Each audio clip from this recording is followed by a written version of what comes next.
Let me start with questions of terminology. The substantive entheogen was coined in 1979 by a group of ethnobotanists and scholars of mythology. They were concerned to find a terminology that would acknowledge the ritual use of psychoactive plants reported from a variety of traditional religious contexts, while avoiding the questionable meanings and connotations of currently available terms, notably hallucinogens and psychedelics. As suggested by its roots in Greek etymology, entheos, natural or artificial substances can be called entheogenic, respectively entheogens, if they generate or bring about unusual states of consciousness in which those who use them are believed to be filled, possessed, or inspired by some kind of divine entity, presence, or force. Now please note that whereas the altered states in question are pharmacologically induced, such religious interpretations of them are obviously products of culture. It is not the case that substances create religion all by themselves. Please note also that the terminology of entheogenic or entheogens is etymologically close to that of enthusiasmos or enthusiasm. Most of us have forgotten that this word likewise used to refer to a state of being filled with the force of divinity. The terms entheogen and entheogenic, with their associations with enthusiasm and so on, were invented with specific reference to the religious or spiritual use of psychoactive substances. But it is important to point out that if we take the notion of entheogenic religion literally, then it does not strictly imply such substances. After all, there are many other factors that may trigger or facilitate a state of enthusiasm. For example, specific breathing techniques, rhythmic drumming, ritual prayer, incantations, fasting, meditation, and so on. Such methods for altering one's consciousness were widespread already in antiquity. They remained central to all kinds of enthusiastic cults in the early modern period, and they still remain prominent today, as we will see. It will therefore be useful to distinguish between entheogenic religion in a narrow and in a wider sense. With respect to the wider category, entheogenic religion sensu lato, we could think of such cases as ritual practices known as theurgy, described, for instance, by the Neoplatonic philosopher Iamblichus in the late antiquity. We can think of the complicated techniques known as ecstatic Kabbalah, developed by the Jewish mystic Abraham Abulafia in the 13th century, or even of the experience of being filled by the Holy Spirit in contemporary Pentecostalism. All this would be entheogenic religion in the wide or the comprehensive sense of the word. The historical evidence in Western culture for entheogenic religion in a narrow sense, that is involving the use of psychoactive substances, is a contentious issue, to say the very least, and let me point out right away that I will not venture into this question today. Just to establish, however, that we are not pursuing a chimera, clear examples from other cultures of entheogenic religion in a narrow sense are, of course, the use of ayahuasca in various Latin American contexts and churches, or the use of peyote by the Native American church in the USA. Now, that entheogens might have a legitimate place in religion at all is controversial among scholars, but for reasons that have less to do with factual evidence than with certain deeply ingrained prejudices rooted in Western intellectual culture. I would like to emphasize three of them: the crypto-Protestant attitude, the idealist prejudice, and the drugs prejudice. Firstly, there is the crypto-Protestant assumption that religion implies an attitude in which human beings are dependent on the divine revelation, the divine initiative to receive grace or salvation. From that perspective, the use of entheogens is bound to suggest a magical and therefore not truly religious attitude, in which human beings themselves dare to take the initiative and claim to have the key of access to divinity. Such a distinction, in which the former option, religion, is coded positively and the latter, magic, is coded negatively, such a distinction makes intuitive sense to us because modern intellectual culture since the Enlightenment has internalized specific Protestant assumptions to such an extent that they appear wholly natural and obvious to most of us. These assumptions are, however, highly problematic if one takes a closer look. The underlying opposition of religion versus magic as reified universals has been thoroughly deconstructed in recent decades. It is artificial and ethnocentric to the core. It depends on normative modernist ideologies and implicit hegemonic claims of Western superiority that are rooted in Christian, heresiological, missionary, and colonialist mentalities, but that cannot legitimately claim universal or even just scholarly validity. They are ultimately based upon the theological battle against paganism since the first centuries. In short, the magic versus religion assumption, including its manipulative versus receptive connotations, is a distorting mirror that fails to account for the historical and empirical complexity of beliefs and practices on both sides of the conceptual divide. A second cause of controversy has to do with certain idealist frameworks or assumptions that seem so natural to Western scholars that they are seldom reflected upon. Religion is generally supposed to be about spiritual realities, not material ones. And therefore, it seems counterintuitive to claim that modifying brain activity by pharmacological means might be a religious pursuit. It comes across as a purely technical and quasi-materialist trick that cheats practitioners into believing that they are having a genuine religious experience. However, again, such objections are extremely problematic. Firstly, we simply have no scholarly procedures for distinguishing genuine from fake religion. Secondly, the fact is that any activity associated with mind or spirit is inseparable from neurological activity and brain chemistry. In our experience as human beings, we simply know of no such thing as pure spiritual activity, or for that matter, any other mental activity unconnected with the body and the brain. If it did exist, we would be incapable of experiencing its effects. In sum, since all forms of experience are bodily phenomena by definition, it is arbitrary to deny authenticity to entheogenic religion merely because of the particular method that it uses to influence the brain. The final cause of controversy is, of course, the well-known rhetoric employed in the war on drugs since the end of the 1960s. Here, the polemical use of reified universal categories is once again decisive. Rather than carefully differentiating between the enormous variety of psychoactive substances and their effects, the monolithic category of drugs suggests that all of them are dangerous and addictive. Specialists know that the medical and pharmacological evidence provides no support for that assumption, but politics and the media have been extremely successful in promoting the reified drugs category. As a result, the notion that some entheogens might have a normal and legitimate function in some religious context is bound to sound bizarre to the general public. Scholars who insist on differentiating between specific types of so-called drugs, pointing out that part of them are harmless and some might even be beneficial, therefore find themselves in a defensive position by default. It is always easy for critics to suggest that all these scholarly arguments are just a front for some personal agenda of pro-psychedelic apologetics or propaganda.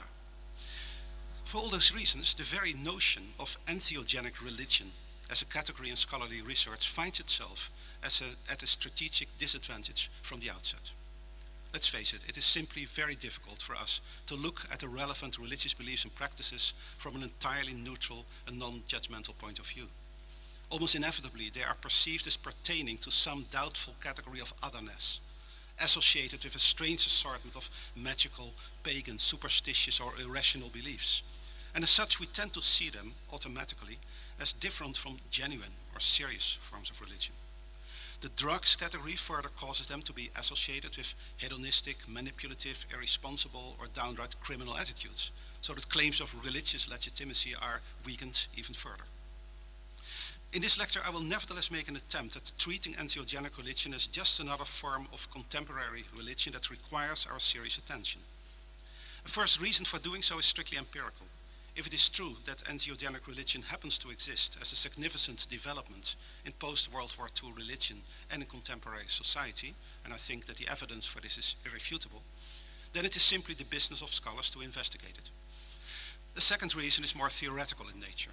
The notion of entheogenic religion challenges some of our most deeply ingrained assumptions about religion and rationality, and therefore studying the topic may help us become aware of some of our blind spots as intellectuals and scholars. This is the topic of a special session later this afternoon.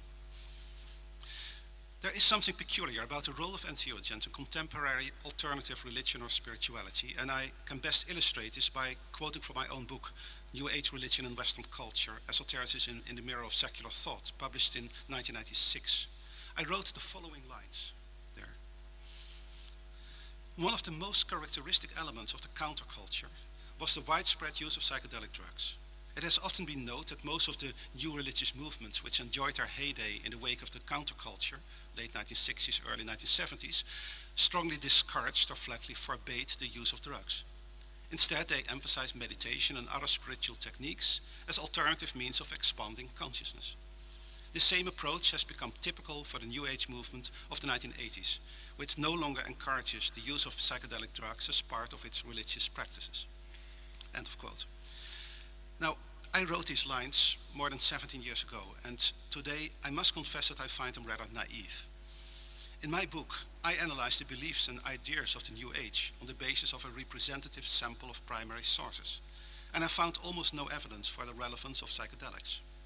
However, I think that I should have been more sensitive to the social and discursive necessity for New Age authors to be discreet and secretive about the role that psychoactives might have played in their life and work, particularly after LSD and other psychedelic substances were criminalized during the second half of the 1960s. A good example of what I mean is the famous case of Fritjof Capra. His bestseller, The Tower of Physics of 1975, begins with a very often quoted description of the experience that had set him on the course towards writing this very famous New Age book. Capra described how, one late afternoon in 1969, he was sitting by the ocean and suddenly became aware of his whole environment as, quote, being engaged in a gigantic cosmic dance. I saw cascades of energy coming down from outer space in which particles were created and destroyed in rhythmic pulses. I saw the atoms of the elements and those of my body participating in this cosmic dance of energy. I felt its rhythm and I heard its sounds. And at that moment I knew that this was the dance of Shiva, the lord of dancers worshipped by the Hindus. End quote. Now, Capra may have found it preferable to have his readers assume that this experience happened to him just like that. But the description is of such a nature that, especially coming from the pen of a typical representative of the hippie generation, we may safely assume that it probably occurred under the influence of LSD or some other psychedelic substance. This experience revealed to Capra that spirit and matter were not radically separate and eventually led him to explore the parallels and mutual interpenetration of modern physics and Eastern mysticism, resulting in one of the most influential books of the New Age movement. In going through my sample of New Age sources during the early 1990s, I came across countless other descriptions of impressive, even spectacular, mystical or visionary experiences. Many authors described them as crucial turning points in their personal spiritual development, and they kept emphasizing, like Capra, that these experiences had provided them with essential knowledge about the true nature of reality. So next to Capra's ontological claims about the nature of the universe, we have a persistent pattern of epistemological claims linked to entheogens. The case of Capra confronts us in a quite specific way with the problematics of secrecy and discretion in the study of religion. It would be naive, in my opinion, to simply believe the authors of influential New Age publications at their word when they write that such experiences always happen to them just like that, especially after the start of criminalization. It is obvious that neither they nor their publishers, and don't forget the publishers, had anything to gain from being explicit about the role that psychoactives might have played in their life and their spiritual development. After all, let's face it, if you wish to convince a general readership that the universe revealed its true nature to you, that you found yourself communicating with superior spiritual entities on other planes of reality, or that you saw spectacular visions of other worlds, then it just does not help your credibility to tell them, well, it all happened while you were tripping on acid, right? That's not going to help you. Nevertheless, it's highly interesting to note that most scholars of New Age seem to have made the same naive assumptions that I myself made in 1996. Look at some books. J. Gordon Melton's New Age Encyclopedia from 1990, Christoph Bochinger's 700-page monograph of the New Age, 1994, made no reference at all to drugs or psychedelics. Paul Heelis' study of 1996 mentioned them only in passing. They are entirely absent from Darren Kemp and James Lewis's recent multi-author Handbook of New Age, 2007. In the pioneering volume Perspectives on the New Age, edited by Melton with James Lewis, 1992, only one author said at least something about it. In her research on the Ananda World Brotherhood Village, Susan Love Brown noted that many of its members had evolved from initial use of drugs towards an emphasis on drugless techniques, such as meditation. Michael York's Emerging Network, 1995, emphasized the same point, quoting Marilyn Ferguson's bestseller of 1980, quote, "The annals of the Aquarian conspiracy are full of accounts of passage, LSD to Zen, LSD to India, psilocybin to psychosynthesis."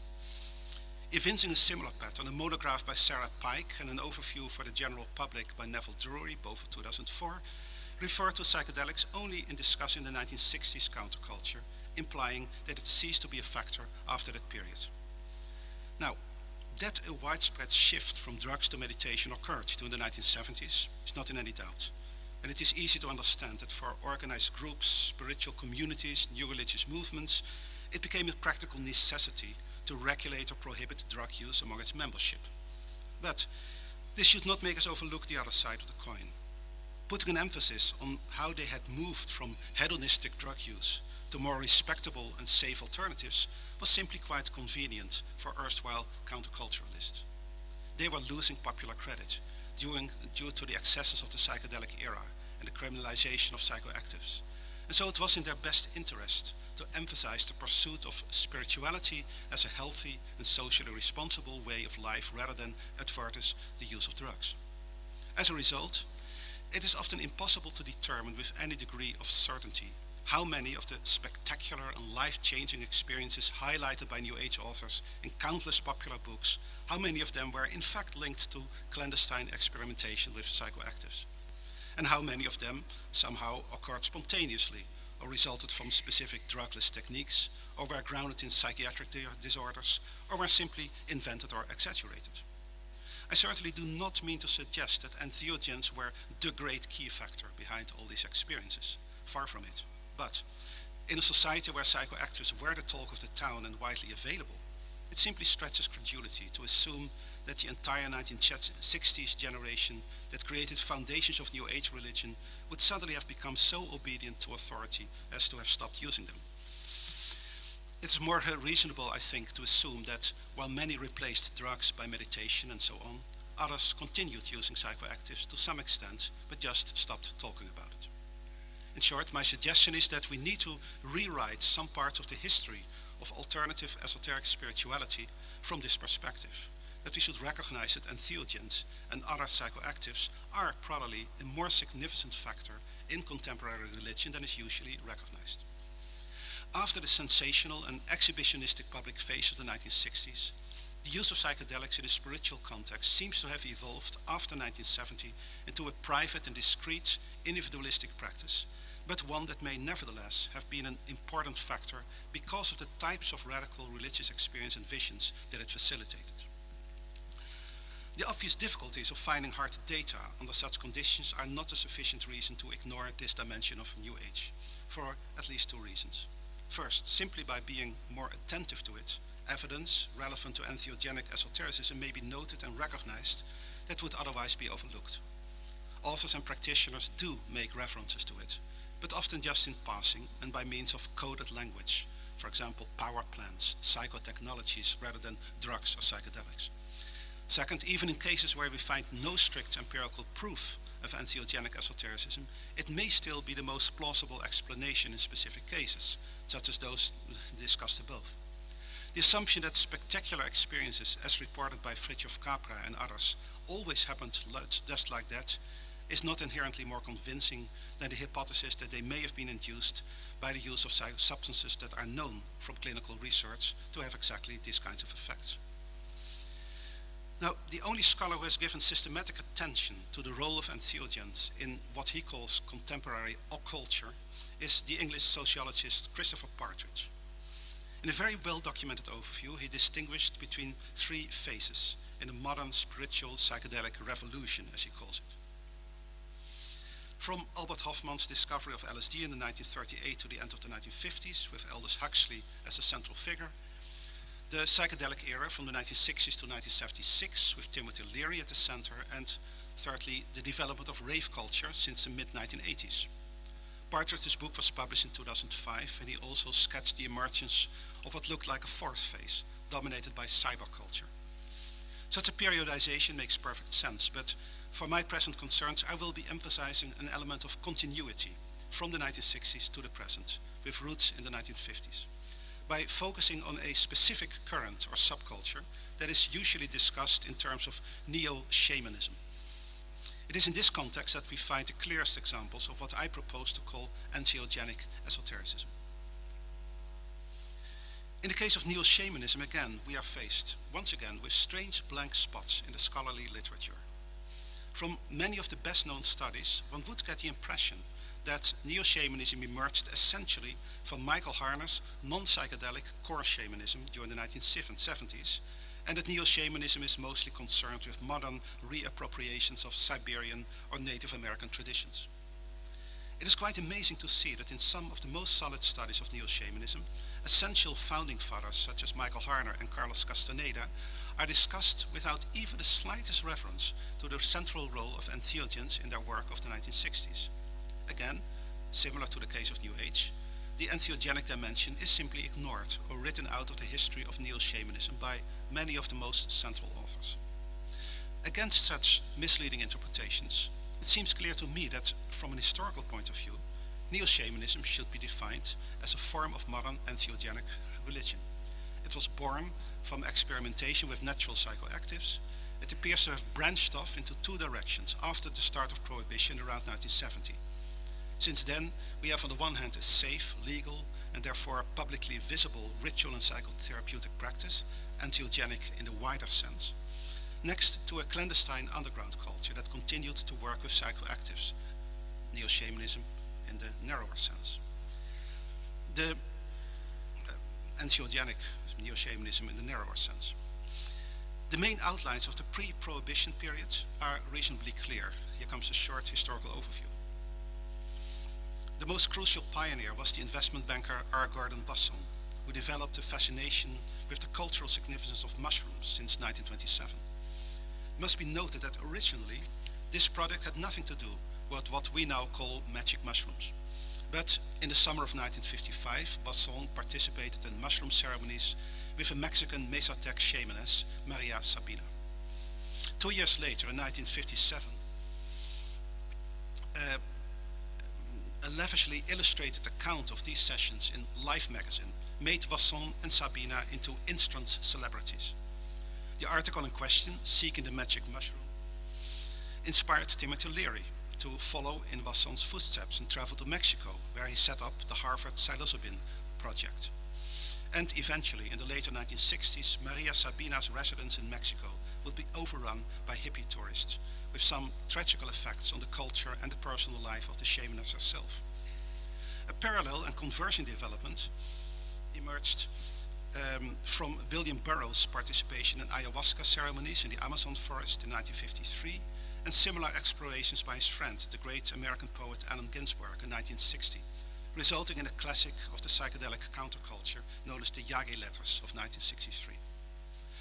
Riding the wave of growing popular excitement about all these indigenous and entheogenic traditions, anthropologists like Carlos Castaneda and Michael Harner began exploring Mexican and Amazon traditions, and it is on this basis that they eventually became literary and practical founding figures of what was to become known as neo-shamanism. After the prohibition of psychoactive drugs, this original form of neo-shamanic practice must have somehow continued as an underground tradition through the 1970s and into the 1980s. How this happened exactly, and on what scale, which personal networks were involved, how they developed, and how its participants communicated and exchanged information remains largely unknown at present. One important avenue to explore would seem to be the countercultural zine culture, which largely flies below the radar of normal library and archival collections. This is really a road to explore further. Since many participants and sympathizers are still alive and potentially available for interviews, I hope that somebody will pick up the question and try to write the history of this lineage for the silent periods from the 1970s and the early 1980s. In any case, there's no doubt that with the emergence of rave culture in the mid-1980s and the spread of the internet, Entheogenic Neo Shamanism, in the narrow sense of the word, re-emerged in public view in the 1980s. It became accessible and attractive to a new generation. And because the internet makes discussion of potentially illegal substances so much safer and easier, the number of online sources relevant to entheogens and shamanism has exploded exponentially. At present, it is simply overwhelming. In this lecture, I cannot do more than try to illustrate the nature of contemporary entheogenic shamanism at the example of a few representative figures. Arguably, its central figurehead was the American prophet of an archaic revival, Terence McKenna. On the left side, you see him in his early hippie days with a huge net to catch butterflies in the rainforest. I love that picture. I don't know whether you can see it, big, long beard.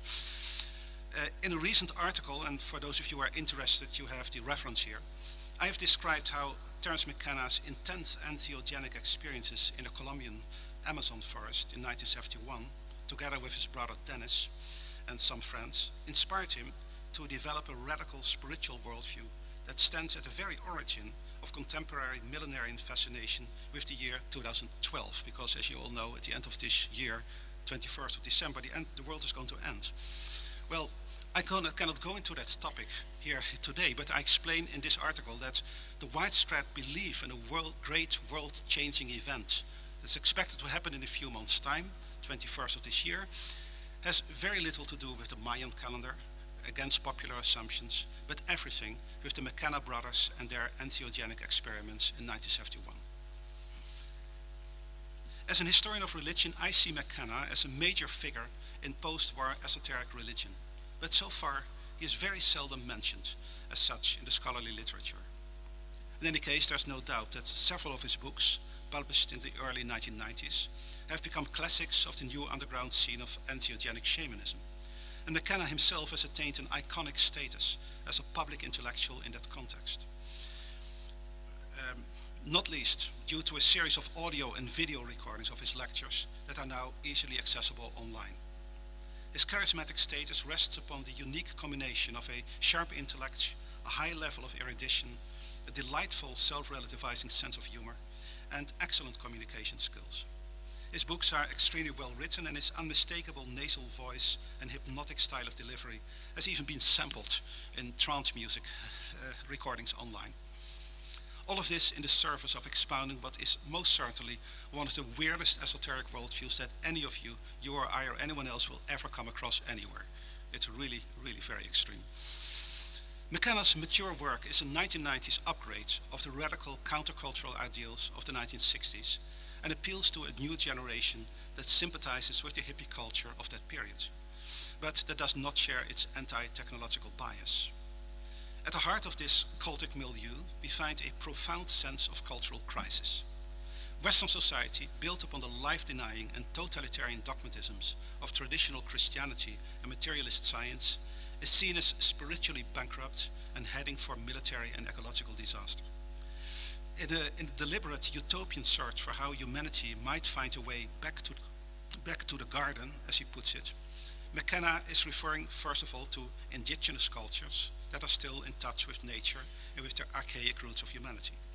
But underneath this most immediately obvious emphasis on shamanic cultures, there is an intellectual discourse grounded in assumptions proper to my own field of specialization, known as Western esotericism, and to the Hermetic tradition more specifically. References can be found throughout McKenna's work, but his background is nowhere more explicit than in a series of unpublished lectures on alchemy, delivered at the famous Esalen Institute in California around 1990 and available online as an unedited transcript. Now, these lectures show the enormous impact on McKenna's thinking of a phenomenon that is technically known as Eranos religionism. Eranos religionism. Let me explain. When I use this term, religionism, I mean the scholarly exploration of historical developments inspired by a search for eternal truths or realities that are held to transcend history and change. Characterized by a valuation of myth and symbolism over doctrine and discursive rationality, this inherently paradoxical but intellectually fascinating project was central to the famous Eranos meetings that were organized since 1933 in Ascona, Switzerland. And you see a little picture here of where it happened. It became enormously successful in the United States after World War II.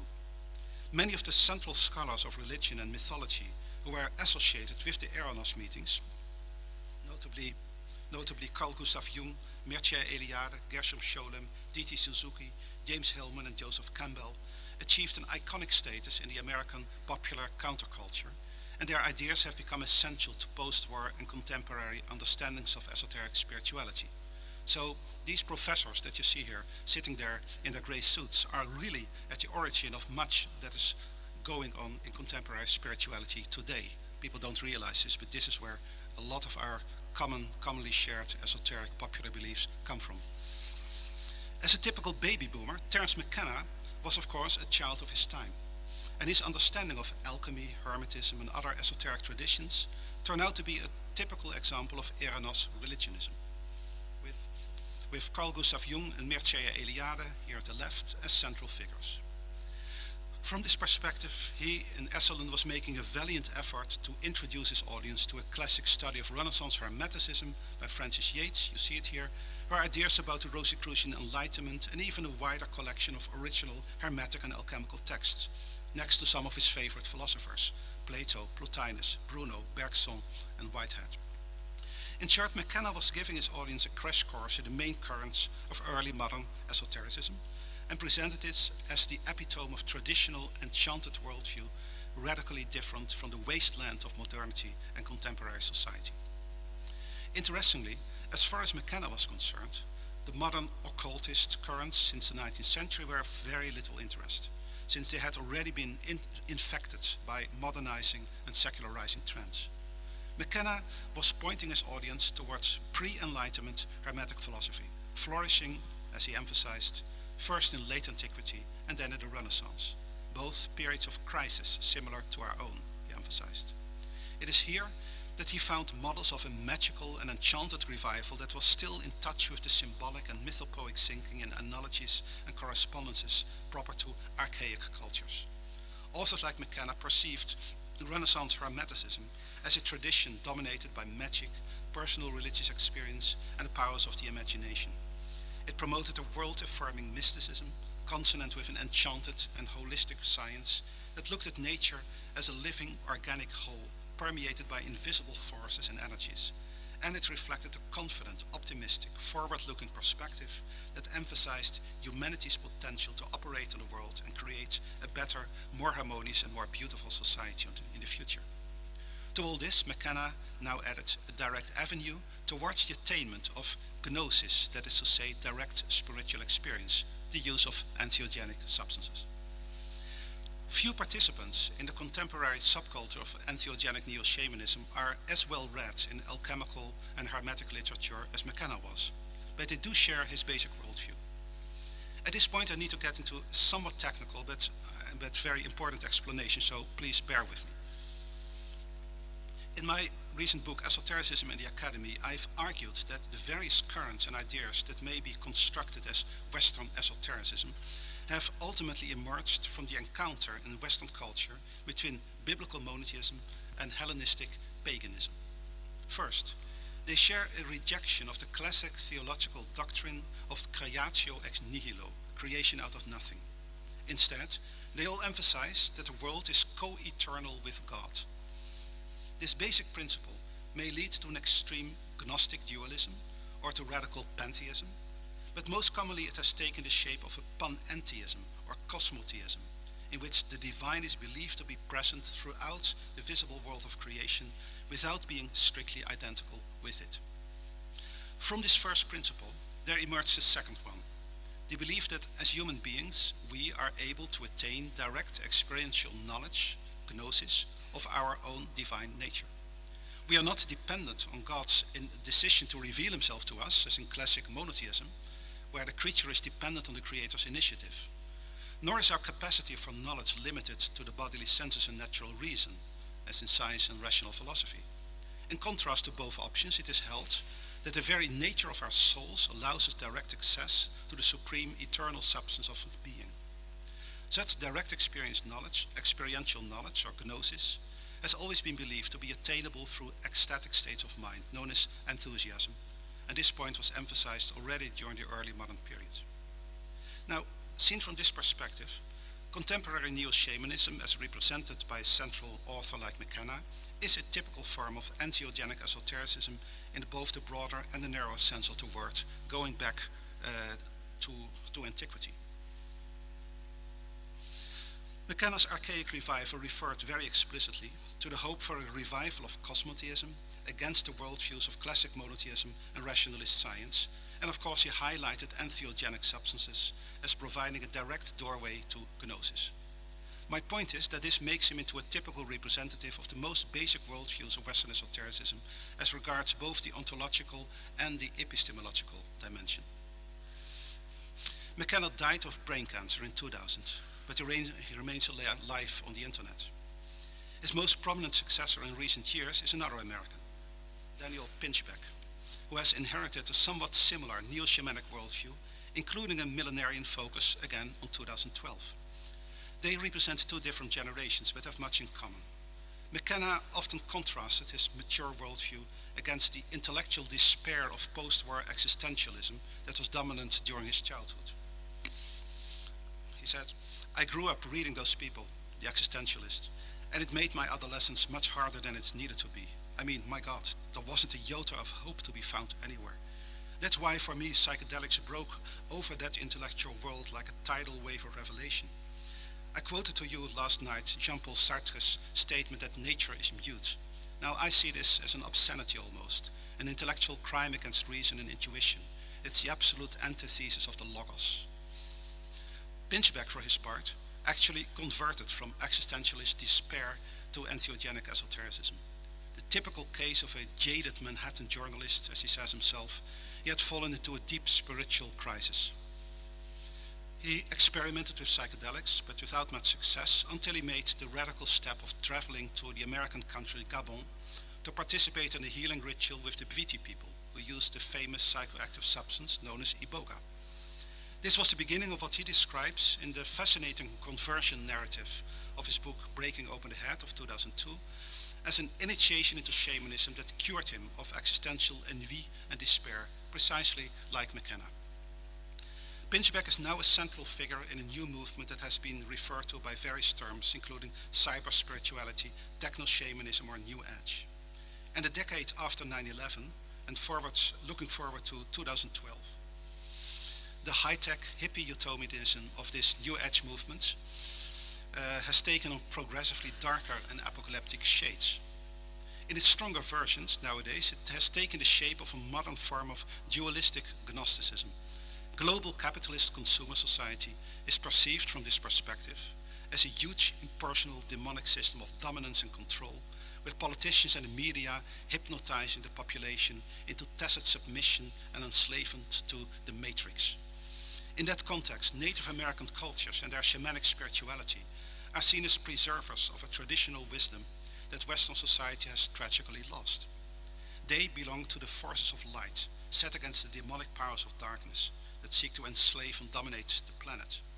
Entheogenic sacraments are credited with the capacity of breaking mainstream society's spell of mental domination and restoring us from blind and passive consumers, unconsciously manipulated by this system, to our original state of free and autonomous spiritual beings. Quite like Morpheus' red pill in the Matrix, they are believed to open participants' eyes, causing them to wake up to the true nature of the collective deception passed on as reality. The world that has been pulled over your eyes to blind you from the truth, as formulated by Morpheus in the Matrix. Simultaneously, these entheogenic sacraments introduce participants to a wider, meaningful universe of spiritual truth, love, and light. In short, they are seen as providing gnosis in a gnostic dualistic, rather than in a hermetic sense. A salvational knowledge of the true nature of oneself and of the universe, which does not just open the individual's spiritual eyes, but liberates him from dominion by the cosmic system. We should not underestimate the popular impact of films such as The Matrix, next to a whole series of others that play with the basic themes of illusion or reality, or their relevance to contemporary alternative forms of spirituality. In the terminology of Victoria Nelson, here on the left, Such movies are representatives of a latently or explicitly gnostic sub-zeitgeist that also finds expression in a variety of other modern popular media, such as comics or computer games. In his recent book, Mutants and Mystics, the American scholar Jeffrey Kripal, here on the right, has demonstrated the pervasive presence of Gnostic and other forms of esoteric and hermetic mythology in these extremely popular contemporary sources, and the psychedelic spiritual counterculture is very much part of the same phenomenon.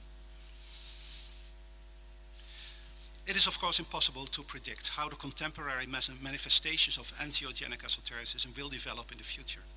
But that they already represent a significant phenomenon in contemporary culture is clear, and scholars of religion have an obligation to study them closely and find ways to place them in their proper historical, social, and cultural context. The gist of this lecture is that in order to do so, scholars in my own discipline, study of religion, will need to take the phenomenon of entheogenic religion much more seriously than they have been doing so far. Whether we like it or not, we are dealing here with a vital and vibrant dimension of popular Western spirituality that has been with us for more than half a century now and shows no sign of disappearing. It challenges traditional assumptions about what religion is all about, and its radical focus on ecstatic gnosis within a cosmotheistic context makes it particularly interesting from the perspective of the study of Western esotericism. Specialists in the field of contemporary religion should become aware of our inherited blind spots regarding the role that entheogens have been playing in this context for at least half a century now. That role is not marginal, but quite important, as I've tried to argue, and it requires serious study. Thank you very much.